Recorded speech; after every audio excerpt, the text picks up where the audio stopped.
Eric Pauly from the GoldSheet here, and today we are going to discuss some 6-point teaser options for the Week 2 NFL slate. If you like the content, leave a like and subscribe to the channel, and let's get right to it. I'm going to go in order of my favorite legs of the weekend, and a little caveat before I get fully into it. I want to remind everybody that when it comes to teasers, there is a lot of merit in waiting until right before kickoff for putting in these teasers, as now you have a full picture of a mature market on where you want to tease up these lines in. So keep that in mind. But also, with that being said, there are times where books do protect against teasers and take away certain half points in certain situations where they are minimizing the value of the teaser in that situation closer to kickoff. So make sure you make your bets when you like to make them, and consider all options when placing these teasers, whether you want to get them in early or you want to wait until right before kickoff.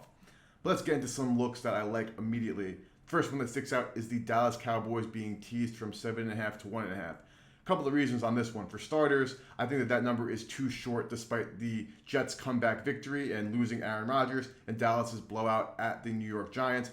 We saw that despite the fact that the Jets won the game, that this is not a good offense with Zach Wilson running it. And while that defense is legit and they did a great job, they also know Josh Allen really well and always do play Josh Allen in that Buffalo Bills offense pretty tightly. That's why I'm less impressed with what the Jets did, and then very impressed with what Dallas did.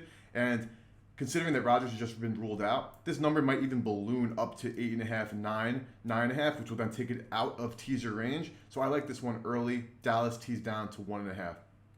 Second on the board, San Francisco 49ers. I mean, this might sound square and obvious because the 49ers put the beating on the Steelers this weekend and have been lauded as one of the best teams in the entire NFL all offseason long.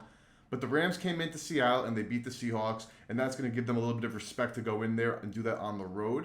But Kyle Shanahan and co. have absolutely dominated the season series against McVay since both of them have been head coaches in the NFC West.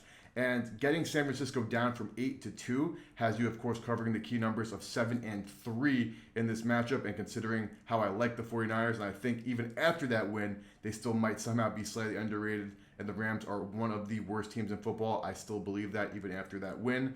Great game plan from McVay in Seattle. Not enough to convince me that they're a great team. I like San Francisco minus the 2 in this matchup.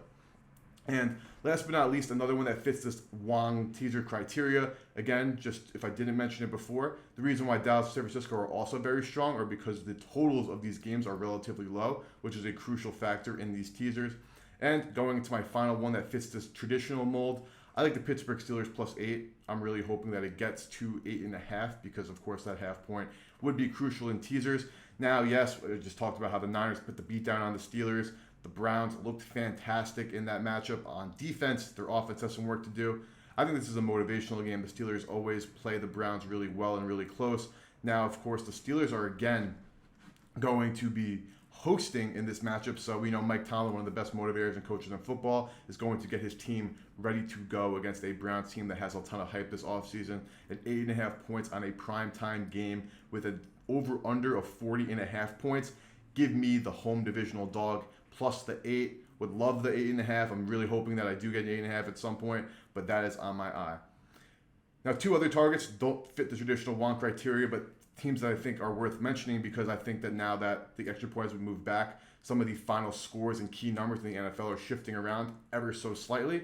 First leg, another divisional game sticking in the AFC North. Baltimore plus 9.5 against the Cincinnati Bengals. We saw both teams look beyond rusty in the opener. Baltimore's offense, despite winning big, did not play great, and the Bengals did not even put up a touchdown against the Browns, who always play them well. So there is a little bit of that to consider. Again, it's kind of similar thought process to the Steelers game. If you're giving one team in the AFC North 8.5, or in this case 9.5 points, that's leaving too many points on the table. And though it's not a traditional Wong criteria, if it goes down to 8.5, and that means the spread would be 2.5, it would be, which is a very good possibility. I'd rather get that extra point and take the Baltimore Ravens plus 9.5 in a 6-point teaser. And last but not least, Tennessee Titans hosting the Los Angeles Chargers. We saw the Chargers put up a ton of points. We saw the Titans incapable of putting up a touchdown. So why do I like the Titans to keep this game close against the Chargers? Because when the teams faced off last year, first of all, this is only a 3-point game that the Chargers won. And the Tennessee Titans, Mike Vrabel is one of the best coaches in football. They have one of the most underrated defenses in football, and Vrabel is going to concoct a game plan that is going to slow down Justin Herbert.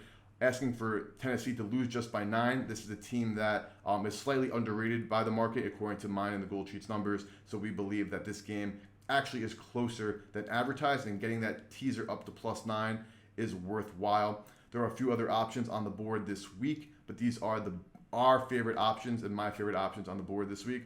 Best of luck, and hopefully you guys find this information useful. Let me know in the comments below, and leave a like if I helped out.